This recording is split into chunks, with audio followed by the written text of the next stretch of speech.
Good morning बच्चों, मैं जितेंद्र कुमार शर्मा स्वागत करता हूं आपका आज की कक्षा में। आज की कक्षा में बच्चों हम पढ़ने वाले हैं कक्षा 4 की पर्यावरण अध्ययन की पुस्तक अपना परिवेश का 12वां अध्याय, जिसका नाम है चोंच और पंजे। प्यारे बच्चों, इस पाठ के पिछले 3 भागों का अध्ययन हम कर चुके हैं, जिनमें हमने यह समझ बनाई कि जो अलग अलग प्रकार के पक्षी हैं उनमें अलग अलग प्रकार की विशेषताएं होती हैं।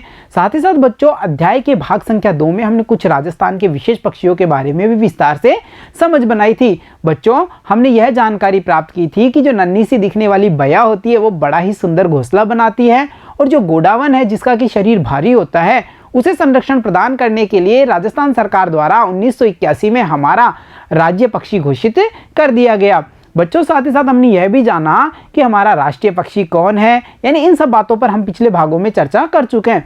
बच्चों, अध्याय के भाग संख्या 3 में हमने जाने थे अलग अलग प्रकार के पंजों के बारे में। साथ ही साथ हमने यह भी समझ बनाई थी कि जो पक्षियों के अलग अलग प्रकार के पंजे हैं वो उनकी किसी न किसी कार्य में मदद करते हैं। जैसे कुछ पक्षियों के पंजे इस प्रकार के होंगे जो उन्हें तैरने में सहायता करते हैं। कुछ पक्षियों के पंजे इस प्रकार के हैं कि जिसके कारण वो खड़ी सतह या पेड़ों पर बड़ी आसानी से चढ़ पा रहे थे या रह पा रहे थे।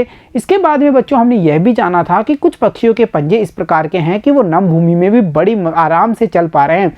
बच्चों, पाठ को आगे बढ़ाते हैं और आज की इस कक्षा में हम चर्चा करेंगे अलग अलग प्रकार के जो पक्षी हैं उनकी अलग अलग प्रकार की चोंच के बारे में, कि इनकी जो चोंच होती है वो अलग अलग प्रकार की क्यों होती है, किस प्रकार की चोंच किस कार्य के लिए काम में आ रही है। इन सब बातों की चर्चा हम आज की कक्षा में करने वाले हैं। तो चलो बच्चों शुरू करते हैं। अलग अलग चोंच क्यों। प्यारे बच्चों, यहाँ पर इस इमेज में हम देख पा रहे हैं कई सारे पक्षियों के मुंह, यानी उनकी चोंच दिख पा रही है ना सभी को।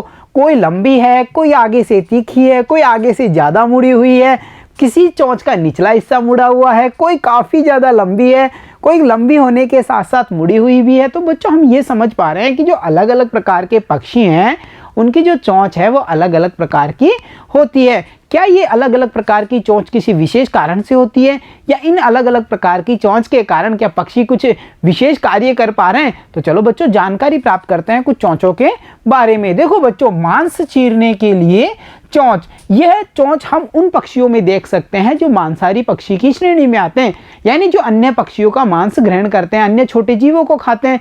जैसे कि यहाँ पर हम देख पा रहे हैं इस चील को।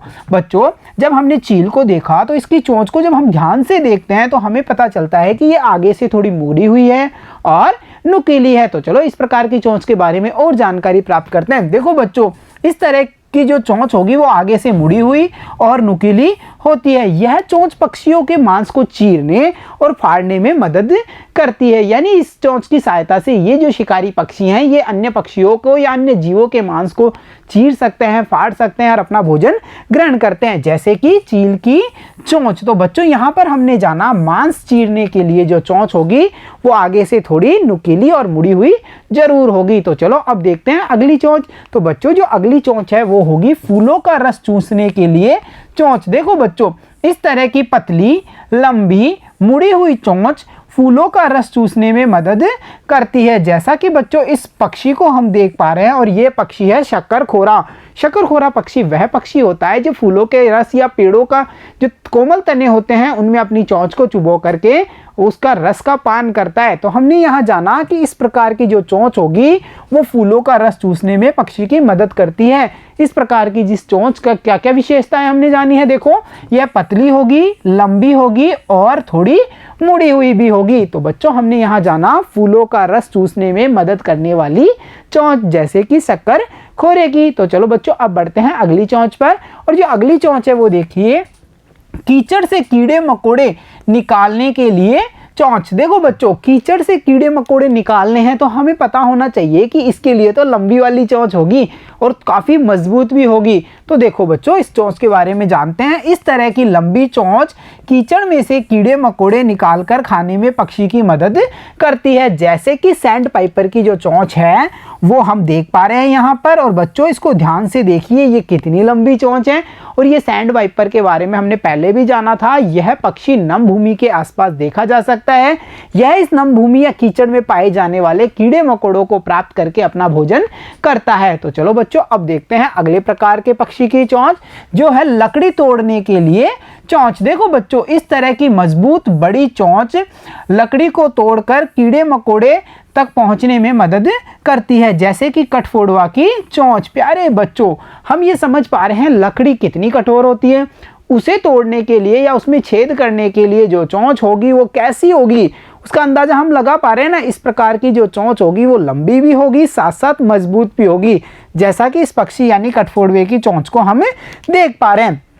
और हमें यह भी पता है कि कठफोड़वा जो पेड़ों का तना होता है, उसे अपनी चोंच की सहायता से मार मार के उसको खोखला बना देता है। इस कोटर में वो अपना घर भी बनाता है। तो चलो बच्चों, अब देखते हैं अगले प्रकार की चोंच। और अगले प्रकार की जो चोंच होगी वो अनाज और बीजों को तोड़ने के लिए पक्षी की मदद करती है। बच्चों, अनाज और बीजों को तोड़ने वाली जो चोंच होगी उसकी विशेषता देखिए, यह मोटी होगी, छोटी होगी और मजबूत होगी। इस प्रकार की जो चोंच है उससे अनाज और बीज को तोड़ने में पक्षी को मदद मिलती है, जैसे कि हमने यहाँ देखा ब्लू रोबिन को। बच्चों, ये रही ब्लू रोबिन चिड़िया, जिसकी चोंच हम देख पा रहे हैं मोटी है और छोटी है परंतु मजबूत है। इस चोंच की सहायता से ये अनाज और बीजों को तोड़ करके बड़ी आसानी से खा पाता है। तो बच्चों, आपने देखा कि अलग अलग प्रकार की जो चोंच हैं उनकी सहायता से पक्षी अलग अलग प्रकार के कार्य संपन्न कर पा रहे हैं। तो चलो बच्चों, अब कुछ आसान से प्रश्नों को हल करने की कोशिश करते हैं। तो देखो बच्चों, पता कीजिए और लिखिए में यहाँ पर कितने सारे पक्षियों की इमेज हमें दिखाई गई है। दिख रहे हैं ना हमें अलग अलग प्रकार के पक्षी। हमें क्या करना है बच्चों, इन पक्षियों के पंजे और चोंच को देखिए और कुछ अनुमान लगाइए, जैसे कहाँ दिखते होंगे, क्या खाते होंगे। मतलब बच्चों, हमें इन पक्षियों का पता करना है, साथ साथ हमें यह भी बताना है कि ये कहाँ पर देख सकते हैं हम इन पक्षियों को, और ये पक्षी क्या खाते हैं। यानी हमें इनके रहने के क्षेत्र और इनका जो भोजन है उसके बारे में बताना है। देखो प्यारे बच्चों, पहले हम पता करते हैं पक्षी नंबर 1, जो बच्चों है प्यारा सा सारस। सारस पक्षी को हम समुद्रों या दलदली भूमि के आसपास देख सकते हैं, नदियों के आसपास देख सकते हैं। ये पक्षी अपनी लंबी टांगे और लंबी चोंच की सहायता से जो समुद्री जीव हैं, मछलियां हैं, उनको भोजन के रूप में ग्रहण करता है। बच्चों, फिर अगला जो इमेज हमें दिखाया गया है वो है प्यारी सी रंगीन सी चिड़िया ब्लू रोबिन। और ब्लू रोबिन के बारे में हमने जाना था कि इसकी जो चोंच होती है या इसकी जो चोंच है वो कैसी होगी, छोटी होगी, मोटी होगी परंतु मजबूत होगी, जिसकी सहायता से ये अनाज या फिर बीजों को तोड़ करके खाती है। बच्चों, अगला जो पक्षी हमने यहाँ देखा जो है कठफोड़वा। और कठफोड़वा पक्षी की जो चोंच होती है वो लंबी और मजबूत होती है। बच्चों, यह पक्षी, साथ ही साथ हमने ये भी जाना था ना इसके पंजे कैसे होंगे। पंजे वो होंगे जो समतल सतह पर चढ़ने में मदद करते हैं। इसी कारण ये पक्षी जो पेड़ों के कोटर होते हैं या पेड़ों के तने होते हैं उनमें बड़ी आसानी से छेद कर पाता है और वहां से कीड़े मकोड़े खा करके अपना भोजन ग्रहण करता है। बच्चों, यहाँ पर हम देख पा रहे हैं मजबूत, नुकीली तथा पैनी चोंच वाले बाज को, और इसके पंजे भी नुकीले होते हैं। इसकी सहायता से यह बाज या चील पक्षी क्या करता है, शिकार को पकड़ लेता है और अपनी नुकीली तीखी चोंच के कारण यह उसे चीर फाड़ करके उसका मांस ग्रहण करता है। बच्चों, अगला जो पक्षी हम यहाँ पर देख पा रहे हैं ये है, देखा था ना हमने ये पक्षी जिसकी लंबी चोंच होगी और जिसके कारण ये फूलों का रस भी चूस पाता है। यानी कि बच्चों, यह है प्यारा सा पक्षी शक्करखोरा। और शक्करखोरा पक्षी फूलों का या कोमल तनों के रस को अपनी लंबी चोंच की सहायता से ग्रहण कर पाता है। बच्चों, उसके आगे बढ़ने पर हमें दिखाई गई है एक प्यारी सी चिड़िया, छोटी सी बुद्धिमान चिड़िया बया। और बया के घोंसले के बारे में भी हमने जाना था। साथ ही साथ जो बया है वो पकी फसल को चट कर जाती है, ये भी हमने जाना था। यानी हम समझ पा रहे हैं ये अनाज के दानों या बीजों के माध्यम से अपना भोजन ग्रहण करती है। इसे हम खेती की जो जमीन है या खेतों के आसपास जो पेड़ पौधे होते हैं उनके पास में इसको देख सकते हैं। बच्चों, इसके बाद में जो अगला पक्षी हमें दिखाया गया है ये भी अपनी लंबी परंतु थोड़ी मुड़ी हुई चोंच के कारण जो जमीन है उसमें से कीड़े मकोड़ों को प्राप्त करके खाता है। और इसे हम नमी या दलदल भूमि के आसपास देख सकते हैं।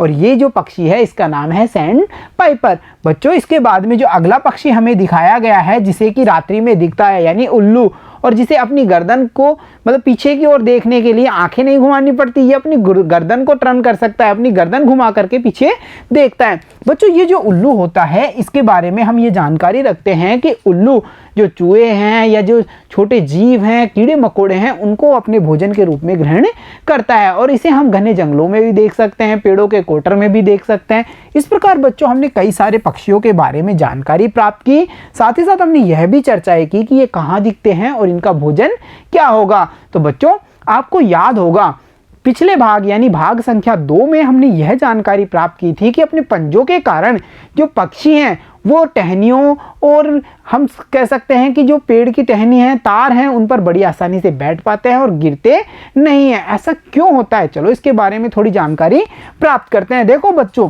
पक्षी जब पेड़ की टहनियों या तारों पर बैठता है तो उसके शरीर का बोझ उनके पंजों पर आ जाता है, जैसा कि हम इस प्यारी सी चिड़िया को देख पा रहे हैं।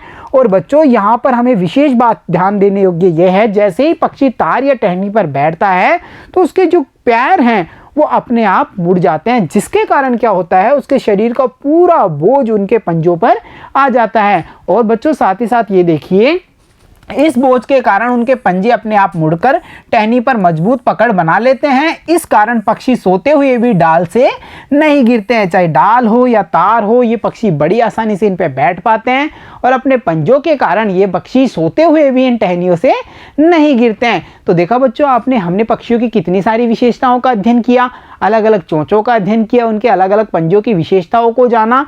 तो बच्चों अब समय है कुछ प्यारी सी एक्टिविटी करने का, यानी यह भी करें। अब हमें क्या क्या करना है, देखो आप विभिन्न प्रकार के पक्षियों के चित्र इकट्ठा कर अपनी कॉपी में चिपकाइए। बच्चों ये एक्टिविटी आपको करनी है, आप अलग अलग प्रकार के पक्षियों के चित्र को संकलन करेंगे और उन्हें अपनी अभ्यास पुस्तिका में चिपका करके एक चार्ट तैयार करेंगे। साथ ही साथ देखिए बच्चों, जानकारी एकत्र कीजिए कि लोग पक्षियों की देखभाल के लिए क्या क्या करते हैं। प्यारे बच्चों आपने देखा होगा हमारे छत पर या आसपास के कई लोगों को आपने ये देखा होगा कि वो पक्षियों के लिए सुबह सुबह दाने की व्यवस्था करते हैं, उनके पीने के लिए पानी के बड़े बड़े कटोरे रखे जाते हैं, देखा है ना आपने। साथ ही साथ हम ये भी देखते हैं कि इन पक्षियों के लिए कई सारे अभियान चलाए जाते हैं, इनको सुरक्षित किया जाता है। तो उन सभी के बारे में बच्चों हमें जानकारी इकट्ठा करनी है और यहाँ पर इस प्रश्न में लिखनी है। तो देखा बच्चों आपने, हमने कितना सारा ज्ञान प्राप्त किया है इस अध्याय से। तो प्यारे बच्चों जब हम इतना कुछ सीख चुके हैं तो अब समय है कि एक बार देखा जाए इस पूरे अध्याय यानी चोंच और पंजे नामक जो पाठ है उससे हमने क्या क्या सीखा। तो शुरू करते हैं। हमने सीखा बच्चों, हमने यह जानकारी प्राप्त की कि पक्षी अलग अलग तरह के होते हैं। साथ ही साथ हमने यह भी जाना था कि इनके पंजे और चोंच भी अलग अलग काम आते हैं, ये अलग अलग प्रकार के होते हैं, पक्षियों की ये काफ़ी मदद करते हैं। तो देखा बच्चों आपने, हमने इस अध्याय से कितना सारा ज्ञान प्राप्त किया। तो अब समय है जो जाना है और जो हमने समझा है उसे बताते हैं। तो चलो शुरू करते हैं, जाना समझा अब बताइए। प्यारे बच्चों यहाँ पर इस प्रश्न में हमसे पूछा गया है, अपने आसपास के पक्षियों का अवलोकन कर उनकी जानकारी लिखिए। देखो बच्चों यहाँ पर हमें एक सारणी बनानी है जिसमें हमें हमारे आसपास के पक्षियों का अवलोकन करना है। उदाहरण के लिए देखो हमें क्या क्या पता करना है।